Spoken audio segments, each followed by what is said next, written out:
Okay guys, kali ni aku nak bercakap tentang kos untuk buat rumah. Sebenarnya rumah aku rumah yang aku buat tu agak mahal sebenarnya rupanya ya. Aku ingatkan rumah aku tu saiz rumah mesra rakyat. Tapi bila aku ukur balik, panjangnya 47, lebar dalam 27. Jadi bila darab dalam 1,300 lebih kaki persegi guys.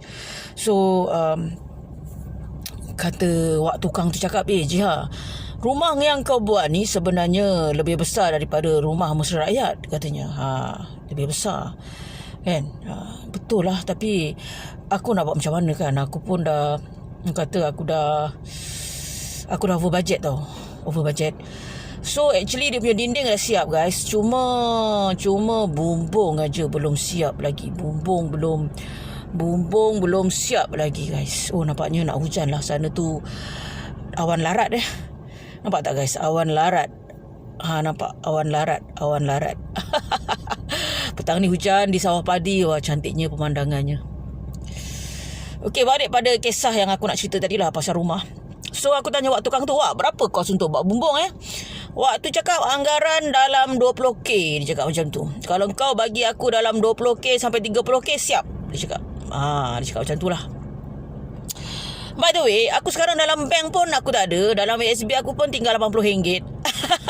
So nak tak nak, aku terpaksa pinjam lah duit dengan mak aku kan. Hari tu aku dah pinjam duit dengan mak aku dalam 7k. So aku kena pinjam lagi dalam 7k lah kan, untuk buatlah apa-apa yang patut.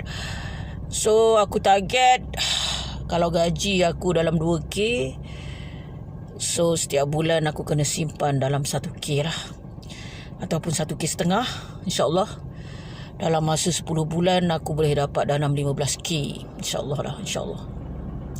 Aku terpaksa cut cost untuk makan tu. Aku cut cost makan, aku cut cost guys. Makan. Then untuk berseronok, untuk bersuka-suka, jalan sana jalan sini, aku cut cost kan. So raya ni memang aku tak belanja langsung lah. Sebab raya tahun lepas pun aku dah belanja dekat 1k kan. 1k lebih guys aku belanja. Aku beli pita ais hari tu, aku dah cerita. Aku beli ayam lagi kan. So raya haji ni aku memang tak beli apa-apa lah. Sebab aku nak simpan bajet. Aku nak jimat untuk aku buat rumah guys. Aku target insyaAllah lah tahun 2025 ataupun 2026 guys.